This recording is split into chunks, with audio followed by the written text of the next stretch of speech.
Hi, I'm Ronna Richmond, and this is hopefully, it's going to be the last video in this series.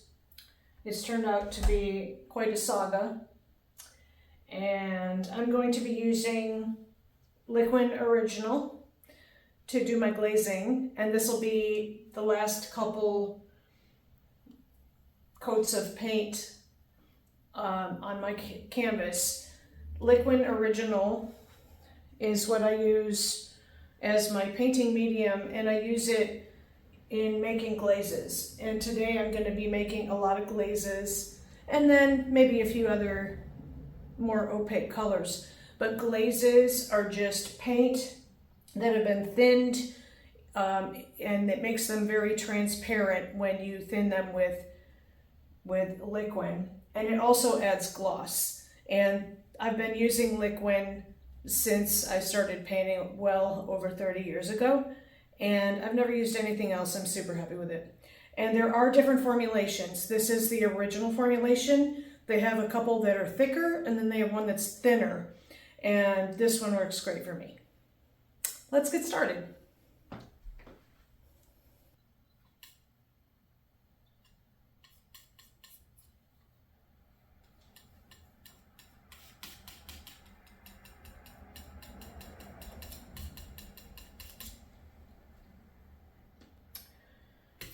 Okay, I want to remind everyone out there the reason for my headphones. I don't generally wear headphones other than when I'm recording for YouTube, because in this case I'm facing the canvas and you can't hear me talking very well, so I do wear them as a microphone. I sometimes listen to music, but it's in the room, and it's usually at the end of a painting. In the beginning of a painting, I don't listen to music, and I never listen to music in my ears during painting. It's too distracting for me, just so you know. I do my best painting, actually, when I'm not listening to music, unless it's right at the end. And then I do better, I do okay. So right here, I see that I'm squinting at this can and it's darker behind it, and I need to add more of a wood grain. I want to add more of a wood grain feel to this, so that's what I'm trying to imitate or suggest. Oh, it is in the front. Oh, there's a hole there. I forgot to paint the hole. Oh, okay. All right, so I got really obsessed with looking at the top of this, and I had a hole right here that goes with this one, and I painted right through the hole. I painted right over it. As you can see here, it's behind this, but then this part is in the front, because I was really liking painting the cap to this, and this supposed to be, I guess, a wax top on it. And I painted it right through. I had that little U-shaped thing in there, and then I forgot it was there. So all I need to do, that's why you have your still life. You refer to your still life. And so what I'm gonna do is just repaint that back in there, which is the magic of painting, because you can do whatever you want. And so I'm going to, right now, I'm just gonna look at this and paint it back in there.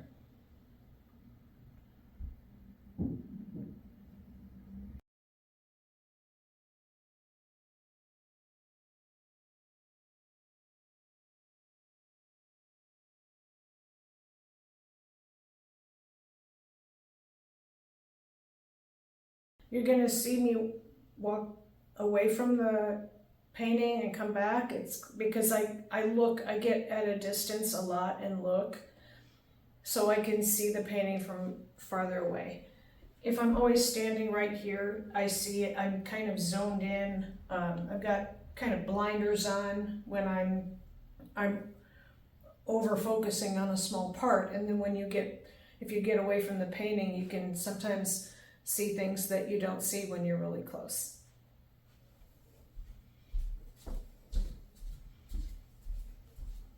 There, okay, that's good. Now, I'm gonna let this dry for a little bit and then I'll go back to that later.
This one's too, this brush is too fluffy.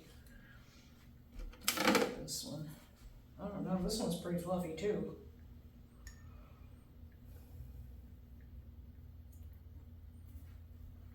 I'll try this one.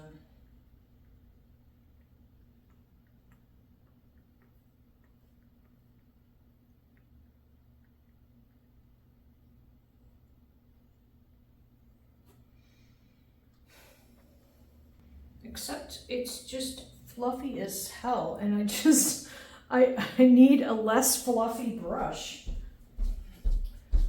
I've got nice fluffy brushes, which is good. I'm not complaining about the fluffy brushes. I just need something a little less fluffy. Little less fluffy. Doing some detail work. I can't have big fluffy, I mean there's something in my sock. All right, let me try this one. So when I say gray, I mean it reads gray. There is a color gray, but grays are just mixtures of a bunch of colors. Gray is just not, when I say there's no gray, I mean there's no just white and black mixed together makes gray.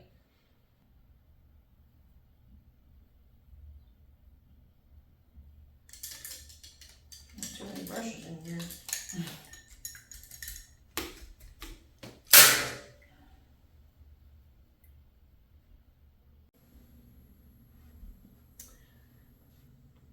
Hi, I took a little break and I just cleaned off my palette midway through painting, and I'm going to continue. I added quite a bit of the silver tone to the can here on Noodlin'. And how I did that was I added reflected highlights and colors that I saw reflected up into the can from the blanket, and I started adding some reflected highlights here, here, and here.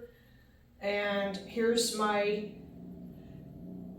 maker's mark that is now behind, it appears behind the wine rack where it belongs at the top. And you can barely see this here where I was painting the neck. I really liked looking at the cap on that faux wax cap they got there, and so I painted over that, added the little gap there that matches this side here, and I painted another coat on my maker's mark label. I also added some more colors in here, and I worked colors in the wine bottle up here. So now I'm going to continue on. I also did more highlights and a little bit lighter to middle tones on my outlaw. And I also worked on my label over here on the Southern Pecan. And now I'm going to continue.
Adding some nice warm yellow glaze over the top of my existing lighter area. I'm just following, there's a triangular shape here and over here where the light is getting past the Snob Creek bottle onto the wine rack, so I'm indicating that.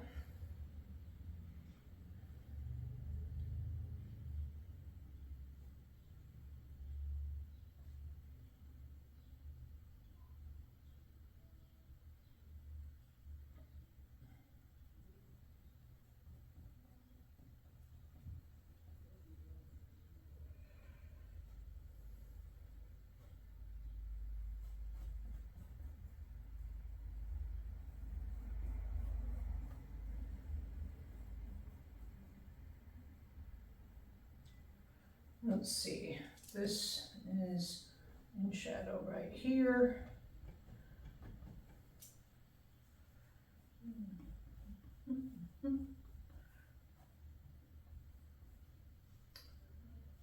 Okay, and we have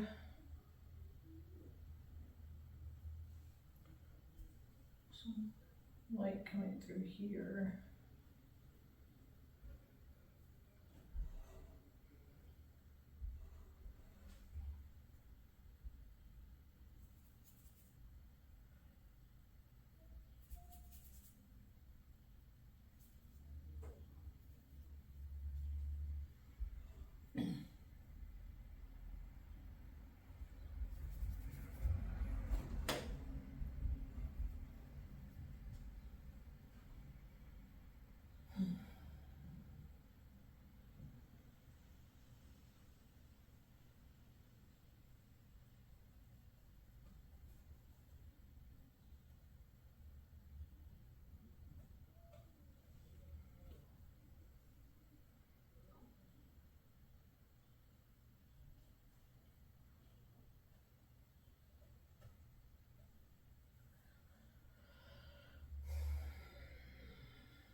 I think I got a little bit of this white that's gonna come across here. You see that?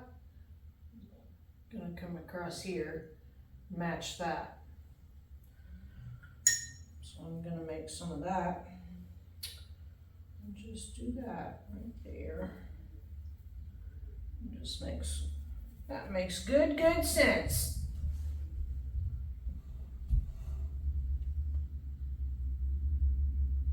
Look at that. I'm gonna get me a little flat brush. Get a little flat brush. Where's my little flat brush? I'll try this one.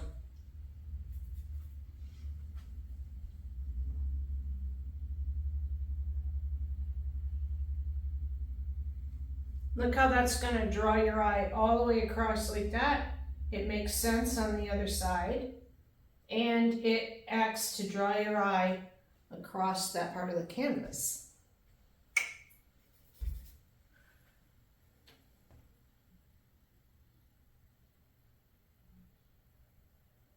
I use my pinky finger, utilizing the old pinky finger. It's not just for drinking tea anymore. You put it down like this, and it steadies your hand, so you can paint a straight line, or as straight as I want to make them anyway. That way you're not doing this and your hand is shaking like this. So this steadies you put your pinky, you plant that pinky on your canvas, and then it steadies your hand. And that's what I do. All right, now I'm gonna go over here, plant my pinky on the canvas. Sometimes I have to go like this. Oh, I gotta wipe off my pinky because it's sitting in wet paint, and then I put it somewhere else, and then it gets a splotch of paint where I just had it because I had paint on, and it's a different color. So beware.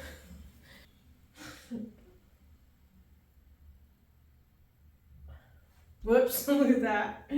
I'll fix it. Beware of the painted pinky.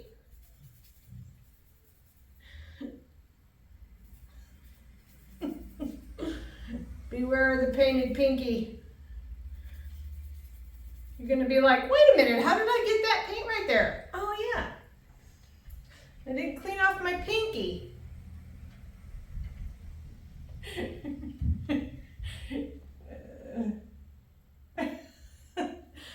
And if I really need some extra, if I really need some extra help, I go like this, and I can rest my hand like this if I need to see what I'm doing.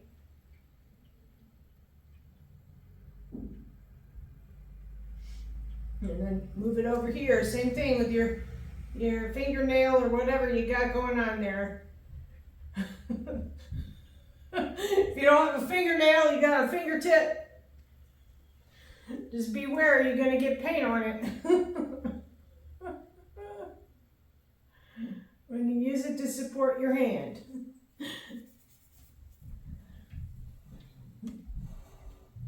There we go. Right now I'm just gonna, that looks good, I'm just gonna widen it a tiny bit to match the other part. Not too much, it's angled this way. It's not quite right.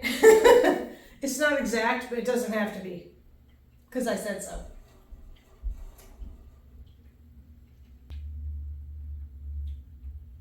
As long as it's believable, it doesn't have to be exact. At least not in my book, it doesn't. Not in the painting Bible of Ronna Richmond, it doesn't.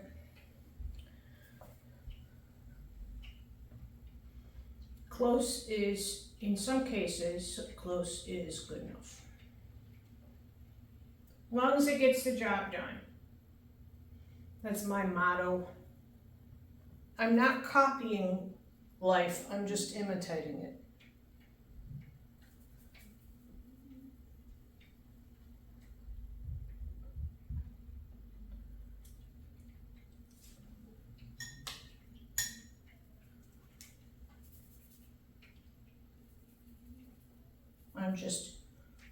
I'm just taking cues. I'm taking the cues from what I see to make what I feel like making out of it.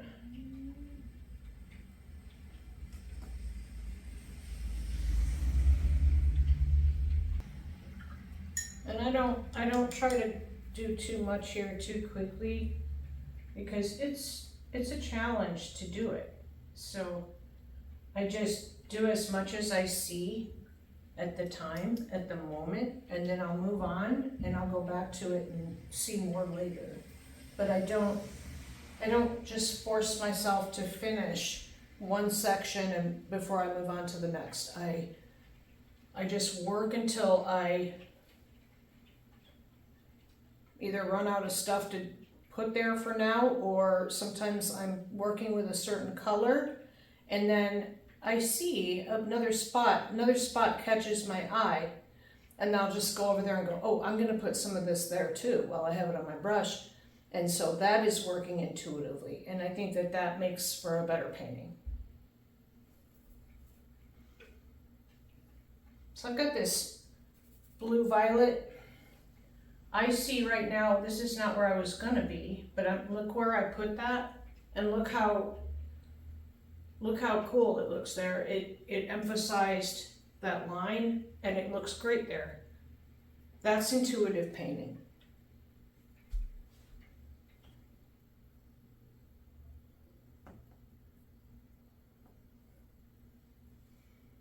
Now I'm going to thin it a little more. It's working good for me. But I'm going to add a little bit of alizarin crimson. And I reddened it up a little bit. So over here, I liked how it worked there. And the light's going to be slightly different here because I have red down here right next to it, right underneath it. And so it makes sense to me that there might be a little bit more red on this little surface, this little plane, than that one. So I'm going to add a little red to my purple and make it a little bit more red, because there's red down there. And there's red right here in the, there, look at that. It's believable. Then I'm going to just take my purple that I was using here, this blue violet, and I'm going to put that right there on the other side of it. Ta-da! And then I might, since this is on the light side here, I might just go like that, add some of that there, just like that. There, that looks good, I like that. Then I'm going to put a little bit of, I want to use a little green right there. That's just what I want to do right now. I'm feeling the green, so I'm going to put some green right there. And then that's good for now. And I can go back later if I feel the need to put a different color or more, then I can do that there later. I'll work there later, but for now I'll move on. These, you can see this, I'm gonna widen this a tiny bit. It is just this, this wine rack is handmade. So it's going to have subtle variations in, even in shapes of the same shape. So I'm not that concerned that it's not exactly the same size or shape as this one. I'm just not. It reads, as long as it's reading, oh, this is a repetition of this, this is the same, this is a wine, actually this should even be over here a little more, because this is, the perspective is slightly off. Now that I see that, I notice the perspective is, it probably should be more over here. So I could make that adjustment if I want to, or if not, I can just leave it. It doesn't really matter. But I think I'm gonna just, I just made this thing, so it's still pretty wet. So I'm just gonna move it a little bit to the left. Watch this. There we go.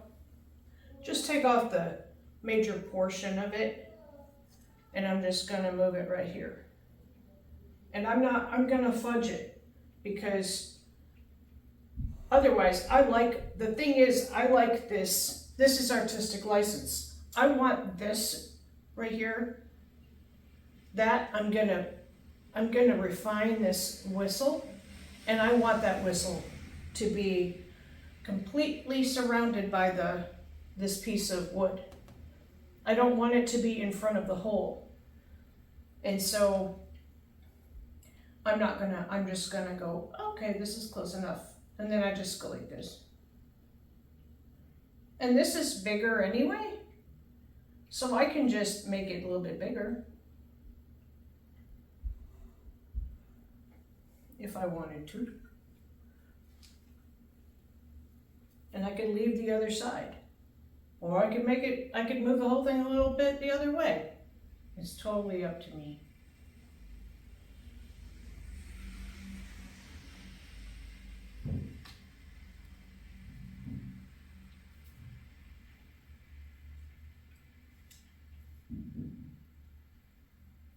And that's how I paint.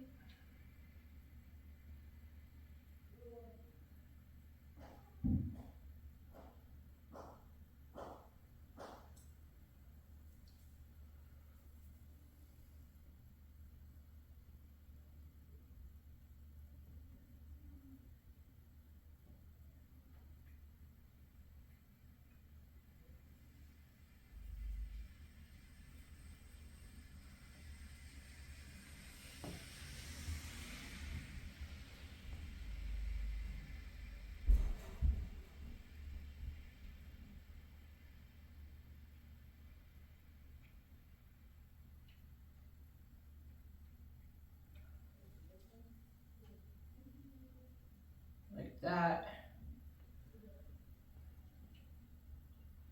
Now, this is also dark right here, so I have to let that dry. I'm just gonna try to do the best I can with it. Okay. Now I'll go back in with this brown. Now, let's see.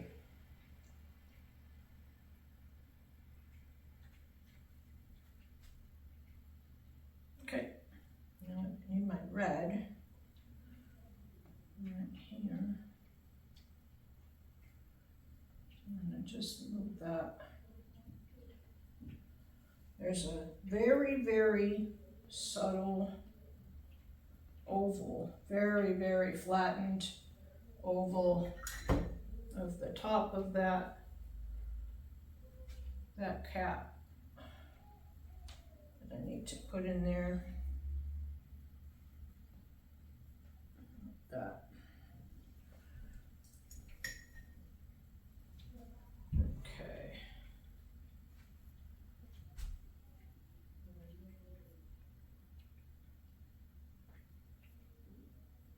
Now I'll just fill in a little more of my cap right here.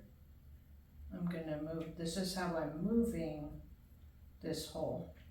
But I'm not really moving it, I'm just widening it. That. That. Okay, now I just reiterate this spot here.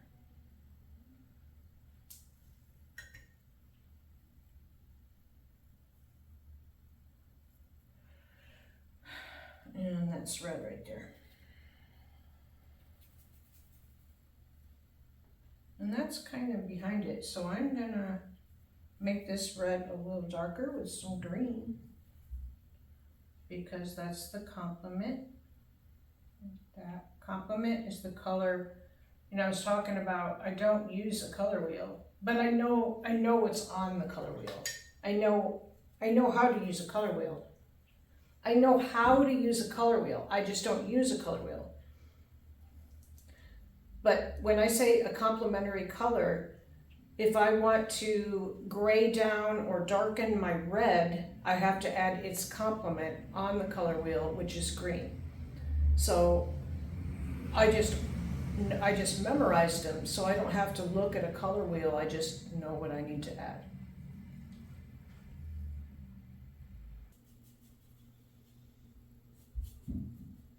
Here I'm painting the sides of my canvas. I always paint the sides of my canvas so that it looks nice when you're looking at it around the side. And then I'm continuing my composition around the side, and then you don't have to frame it.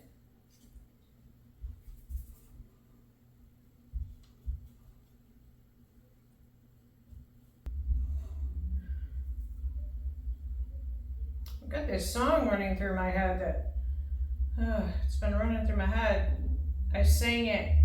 Ever since I sang it, I like to sing songs and record them and put them on YouTube. I don't know if anyone's seen any of my singing videos, but I like singing. And I sang, the most recent one I sang was Since You've Been Gone by the rock band Rainbow, and it's playing like a broken record in my head. And I keep singing it, and it's driving me insane. But I'm singing it anyway.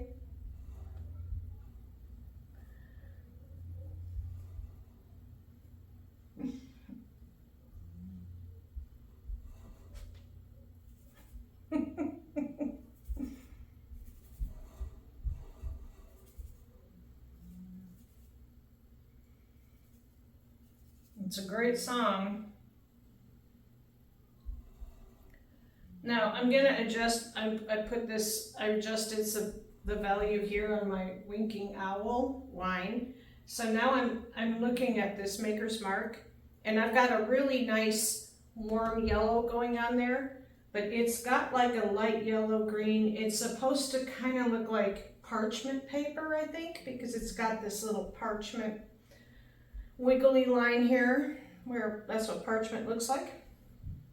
So I'm gonna glaze now over this with something a little more yellow, greenish white to make it look like parchment.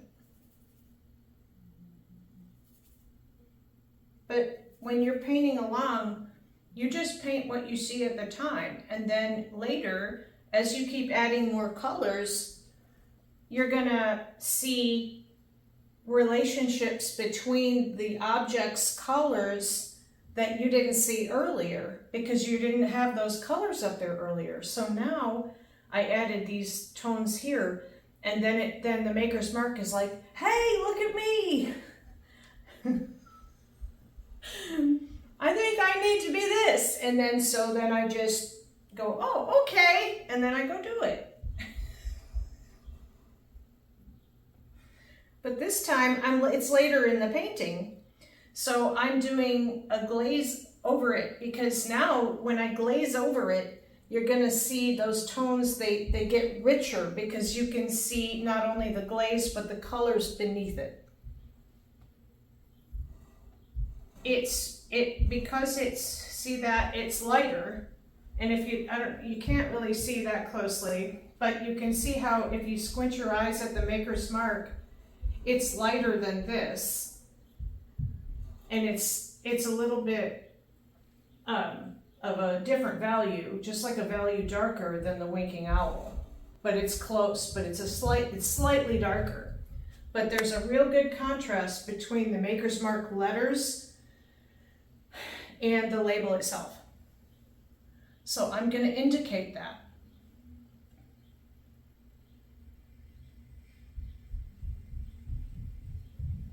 Look at that. Now you got this nice glow starting to happen here. Now I just go around my letters, and then I'll go in with a smaller brush and just go in between the letters with the same stuff. Like this.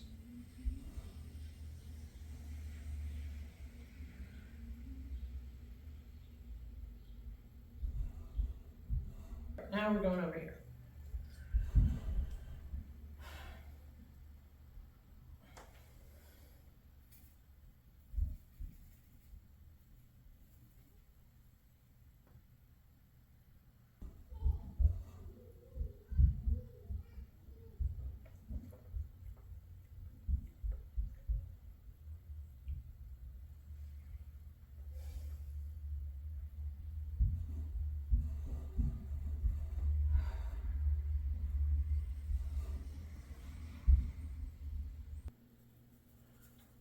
I'll get to it. I'll get to it all. You just gotta give me time. This isn't some 30-minute abstraction. When everybody oohs and ahs over something that takes like 15 minutes to make.